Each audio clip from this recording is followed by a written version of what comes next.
This is an interesting question. I don't think too many people here are frightened by the A word. Essentially, we agree that markets coordinate human activity. Security can be provided with means outside the state. So everything else is kind of a technical agreement, a disagreement on how far this can go. Ray Rothbard once, in an effort to prove his moderation, said that for the time being he would settle for the U.S. government getting by on the same budget that it got by with under George Washington. This was his compromise plan. And we're so far at the present moment from even that level of freedom that it's sort of academic, whether you want to press the argument all the way to complete purism. But the other term that needs defining, of course, is globalism. And we hear a lot about this, and it's hard to tell slogan and pretense from anything substantive. I'm reminded of Newt Gingrich, who discovered around 1992 that there was a world market. And he went around proclaiming this in every possible venue as if it was his personal discovery. Now, many people have thought there was a world market from maybe sometime in the 16th century. But no, he was treating it as a new thing. There's certainly a lot of volume of trade. There's advanced technologies. A lot of things have happened since Columbus sailed. But the idea that this is a uniquely reasoned experience seems to be wrong.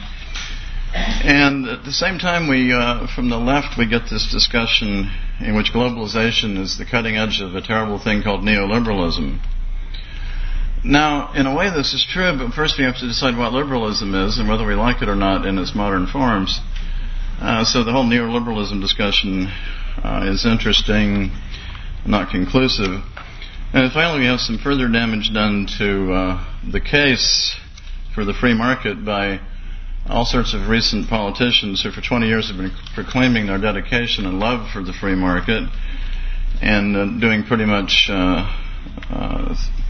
opposite kind of program and practice. I'm thinking maybe Thatcher, there may be others, neoconservatives and so on. And all this does is strengthen the rhetorical case of the left. In the post-Cold War world, everyone is for, or very many people at least, there are some diehard Marxists, everyone seems to be for free trade. This is where the problems begin. They don't agree on what this means. Now, one thing that many people mean when they talk about free trade or globalization is what's called embedded liberalism. I prefer to call it embedded corporatism. The political scientists talk a lot about this. They're essentially saying that given that every country is going to have all sorts of internal welfare programs and interferences with markets and interrupt the global division of labor, the only way to have any trade at all or any activity of any consequence is to then create on top of these statist systems big clunky international institutions that coordinate all these bad policies into something that's at least remotely workable. And so this could be called liberal neo-institutionalism. In any event, it's not free trade classically understood. There's a good deal of mercantilism in their madness. And what is mercantilism originally? Well, let's say in the 17th and 18th centuries, mercantilism is partly just a fiscal matter. The king wants revenue, and the king realizes there's a lot of trade. He wants to find out how to tax the trade. Then his advisors tell him he could channel trade, or he could harm foreigners by denying them trade, and you get the notion of economic warfare. All sorts of things come into play. And of course the king is not just deciding this, advised by one clever fellow. The king has various interest groups and social allies who want him to do things that help them make a better living, enhance their wealth at somebody else's expense. So mercantilism claims to be for the general good of the kingdom, and in fact does have a lot to do with specific interests in forcing trade into particular channels. I used to tell my students that one reason we have a Fourth Amendment about search and seizure was that a lot of the founders were touchy about search and seizure because they had been themselves smugglers. The lawyers for smugglers are the friends and relatives of smugglers when Americans weren't cooperating completely with British mercantilist restrictions on trade. So let's take it as given then that once people have had a chance to observe the workings of the market economy and global trade as it's developing and causing various places to visibly flourish, a lot of people concluded that trade was a good thing and more of it was better. And we tend to refer to this as the early liberalism, early liberal movement. Again, some of the actual early advocates of free trade were in fact in the Tory party, but we don't need to worry about that detail. So you have Tory free traders, you have Adam Smith, you've got Immanuel Kant, at least some of the time, Cobden, Bright, Eugen Richter in Germany, Say and Bastiat in France, Molinari in France, although I guess he's Belgian, and early American Republicans like Thomas Jefferson, John Taylor of Caroline, Condé Reguet, John C. Calhoun, William Gouge, and so on. And at the end of the 19th century, people like Henry George, despite his faults in some areas, very good on free trade, William Graham Sumner, and other latter-day advocates of free trade. I was reading an interesting law review article by someone named Douglas Sylvester discussing some of the early American doctrine on international law.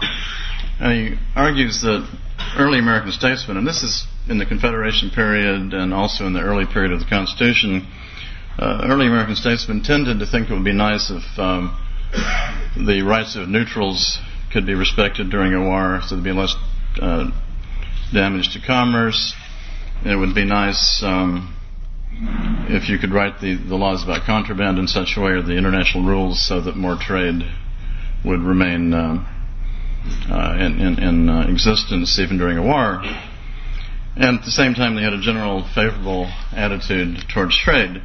Now, again, I'll say with these early American statesmen, there is, again, with them some holdovers from mercantilism, including the idea that it's sometimes wise to cut someone's trade off to make them do something that you want them to do.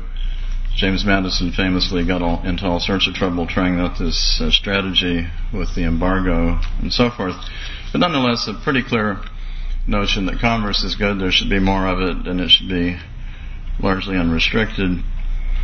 One of the things, though, that Sylvester says in the law review article is that in the case of these early American statesmen, they were kind of driven to a kind of idea of centralization, because they'd make agreements in the name of the United States with foreign powers, or about capture and seizure and other practices, and then they'd be frustrated because Pennsylvania or Georgia or someplace wouldn't always, in the courts, come to what they thought was the proper decision and apply the treaty or whatever. So they thought that all international law had to be kicked up to the federal level. And that's an interesting debate we can't get into here, but I think it may be a mistake in a general sort of way to think that having free trade requires integration into higher political levels in some particular way. In fact, I was looking at one article raising the question whether or not regional trade blocs are a net gain for free trade or if they're a net loss. So we enter into a trade agreement with neighboring countries. Okay, there's freer trade between us, but does it also at the same time become a way of restricting the trade of those countries with everybody else outside that bloc? And I don't want to give an answer to that, just raise the question.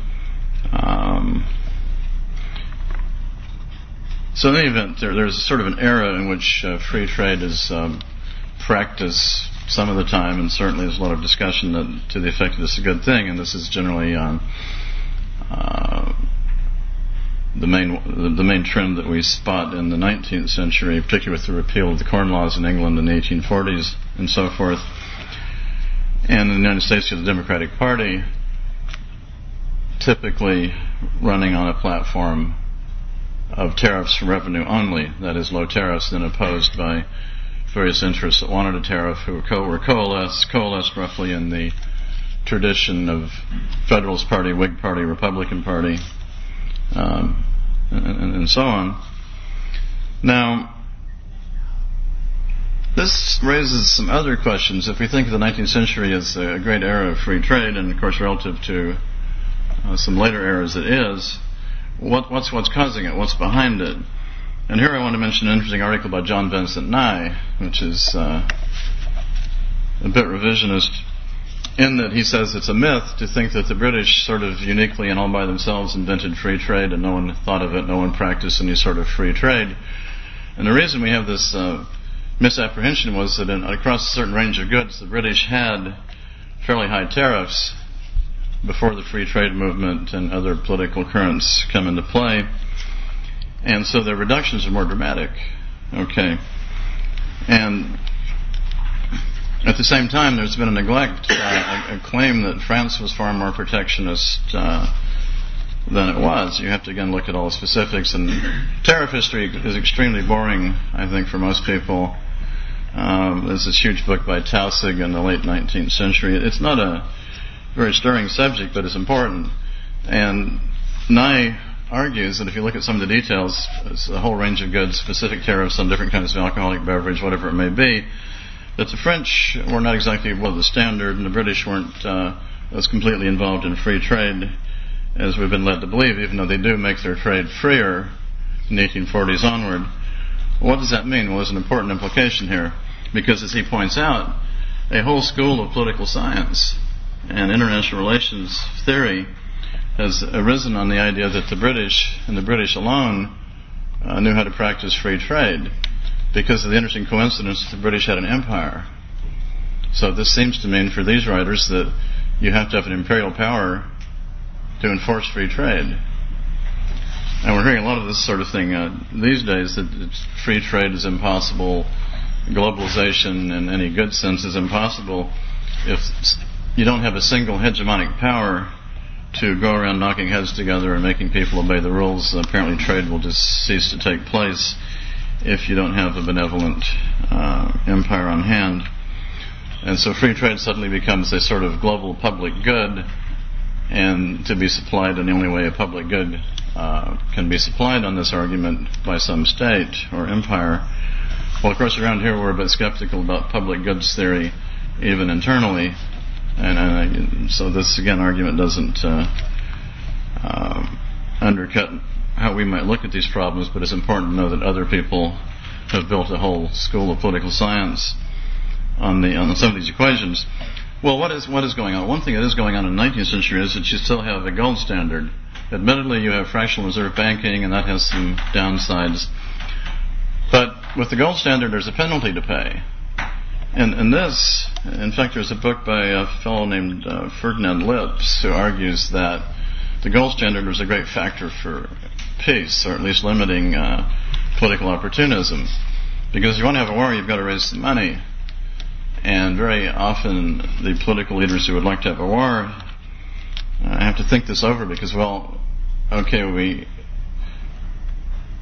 really can't go to the assembly and ask for more money right now. That would be difficult. Maybe people don't want to be taxed to pay for this war.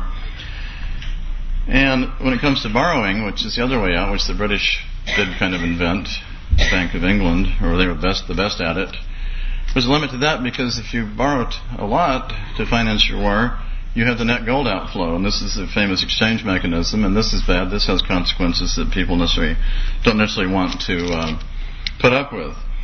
So rather than liberalism or republicanism or democracy per se being a relative cause of peace at various times, maybe it was the gold standard. This is worth contemplating. Okay, so let me fast forward through some history. I was thinking about doing a kind of genealogy of some of the traditions. Let's see if I can. I'll do approximate handwriting.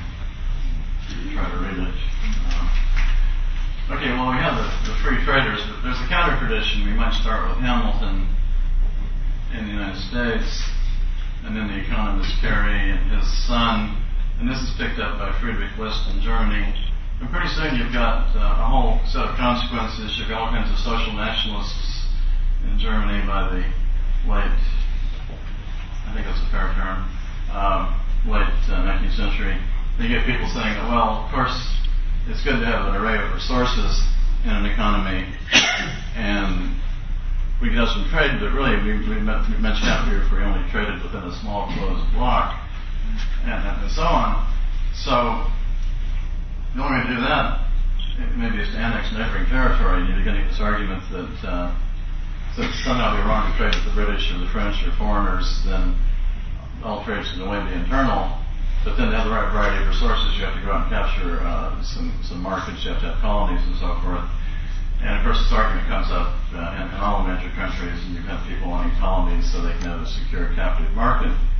So rather than practice free trade, so it's kind of costly in a way to not consider the virtues of doing these things just by trading with people who want to trade with you, and so on. I could mention some other people on the American line there. Actually, there's a straight line through the Hamilton, Lincoln, all high tariff guys down to the present.